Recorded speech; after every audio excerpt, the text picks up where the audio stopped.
monde, il existe plusieurs sources d'énergie que l'homme utilise pour répondre à ses besoins grandissants, lui permettant ainsi d'améliorer ses conditions de vie.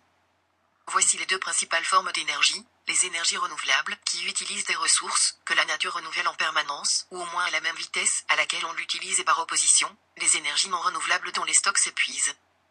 C'est pourquoi, il est préférable d'utiliser des énergies renouvelables, mais approximativement 85% de la production d'énergie provient de ressources non renouvelables comme, par exemple, l'énergie nucléaire. Dans les centrales nucléaires, on utilise l'uranium, qui est un combustible fissible limité et radioactif contenu dans le sous-sol de la Terre. La production d'énergie se fait grâce à la chaleur dégagée par la fission d'atomes d'uranium radioactif. Son extraction, son transport est donc potentiellement dangereuse pour toute forme de vie, ainsi que la gestion et l'entreposage des déchets radioactifs. De plus, les risques d'accidents élevés liés à des erreurs humaines ou phénomènes naturels, comme celui de Fukushima qui détruit tout. Un autre impact environnemental est l'évacuation d'eau chauffée dans un cours d'eau à proximité des centrales qui détruit la faune.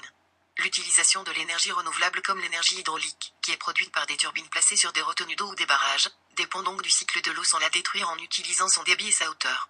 C'est une énergie qui n'émet pas de gaz à effet de serre, n'est pas responsable du réchauffement climatique comme la très grande majorité des énergies non renouvelables. C'est une énergie utilisable rapidement et très économique.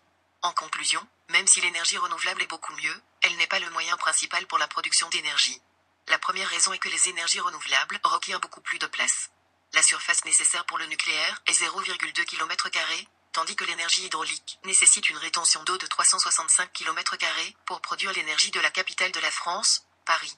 La seconde raison, la plus importante d'après moi, est que la ressource nécessaire pour la production de cette énergie n'est pas toujours disponible. Par exemple, l'énergie nucléaire est disponible 85% du temps, mais l'énergie hydraulique ne fonctionne que 38% du temps et est souvent éloignée des zones à forte demande, nécessitant donc un transport d'énergie.